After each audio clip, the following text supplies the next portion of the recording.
Start strong, finish strong. Wolf is always scratching. Let's roll. Up at 3:45 a.m., cardio by 4:45 a.m., hitting the iron by 6:15 a.m., in my pickup truck by 7:15 a.m., heading to work, ready to get after it, ready to shoot. There's no substitute for hard work. I'm gonna make something out of myself, but it's gonna be so good, it's bad.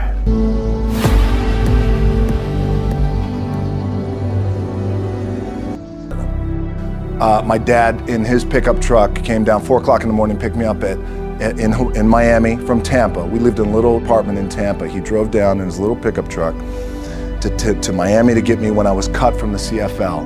And I thought, well, I leave home like you guys left home. I'm ready to tackle the world, to get after it, achieve my dreams and goals. Crushed by 22, 23 years old. Now I got to move back in with my mom and dad. I played on great teams, though. Wait a second, this is not supposed to be my future. I'm supposed to be in the NFL right now. I'm supposed to be making a lot of coin and buying my parents, buying me, taking care of my wife, but it never happened. So I pulled out my wallet. I thought, well, let me see how much money I have. I opened it up. I had a 5, a 1, and change.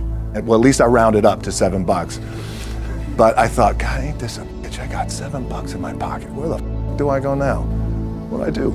I can't go back to CFL. The point comes where you hear that voice, the big run's over. Like, you're done. Right, so I heard that voice.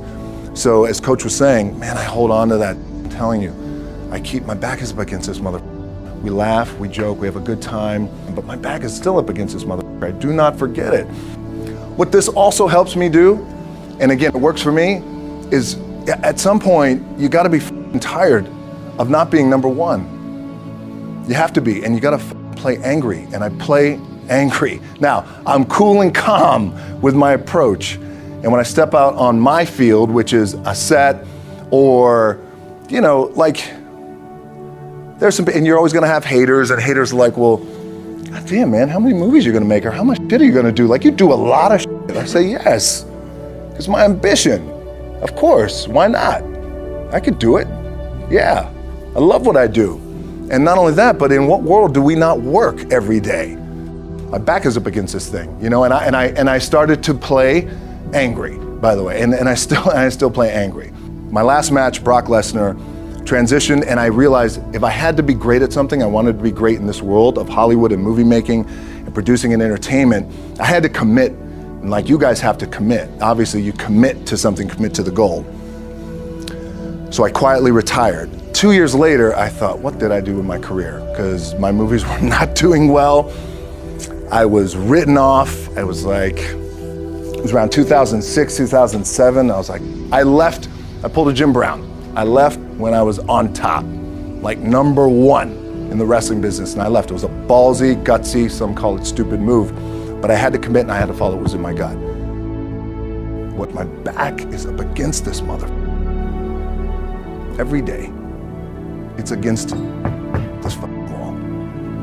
But it's up against this mother, because it's what I believe in, and when my back is against this mother, then there's nowhere to go.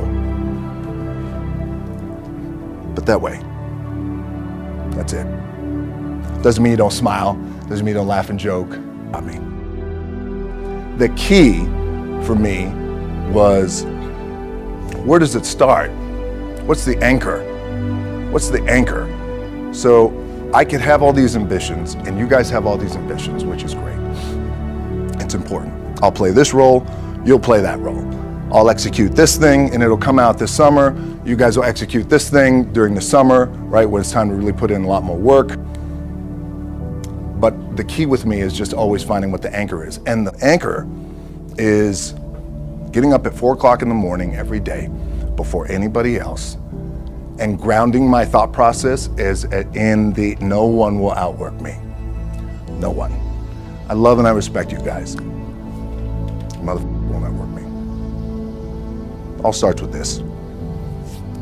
2 hands, putting it to work. My last match in WWE, I'll share this with you guys too, is that, again, because there's a little bit of takeaway here from all this, is I wrestled John Cena, and I went in, I think it was 2013, I went in WWE champion, and we went in MetLife Stadium. We had a record-breaking attendance, which was amazing that night. We accomplished our goal. So I wrestled with John Cena. We had 45 minutes planned for the match. It's nonstop, go, right? So your conditioning is tested. And at that time, I wasn't full-time in WWE. I was just doing these spot matches where I was still shooting G.I. Joe, I think, or Pain and Gain at that time. It was Fast and Furious 6 in London. Had to travel in the ring, get all my ring work in, travel back to shoot Fast and Furious, then back, WWE Raw, doing those shows. The big build up to WrestleMania against John. We get to MetLife Stadium. It's a big night. This is it. It's game night, right? It's championship night for me. 45-minute match planned out. There's no cut. There's no, all right, well, let's pick it back up tomorrow. You know, it's go time. It's just like you guys in a game. I'm getting scared because I'm thinking, man, well, what happens if I pinch something or something like, you know, I don't know, your mind starts fucking with you in the moment. There's 85,000 people, your adrenaline's rushing. Thinking, man, what happens if I'm gonna lose my leg or some shit like this, if I've just done something to my artery? Final move of the match is his big finishing move. And I remember I'm getting up and I'm turning like this because I have to fall into him. He's gonna hit me with his big finisher. I remember turning into John and he says, and I remember thinking to myself, God, please don't let this be too bad. Just take care of me. Take care of me. Bang! Comes in the back, I get to the back, I can't move. Now I'm getting a little nervous. Get on a jet, rushed home to my doctor's down in Florida, and get an MRI, find out that I have completely torn my adductor, the top of my adductor and my top of my quad off my pelvis. What I was proud of was to walk out on my own, but not only that, but in this moment where the odds are against you, people are watching, the team's depending on you, you either say, I'm done, or this whatever the is going on, it's temporary, and it may fuck me up at some point down the road, but I'm not gonna let this opportunity go by without giving it my all. As you guys know, there's nothing you can't accomplish. You're gonna go on, you're gonna become world champions. The key for me, what I think one of the keys is, remember where you came from, keep that in the front of your mind, and when shit goes bad and it goes sideways, a lot of shit does, you're getting booed out of the building, or you're coming through this injury, or people are writing you off, oh, you guys ain't make it, you know, any of that, you gotta keep it in here. And it really has to, it should drive you, it should. It works for me, it should drive you.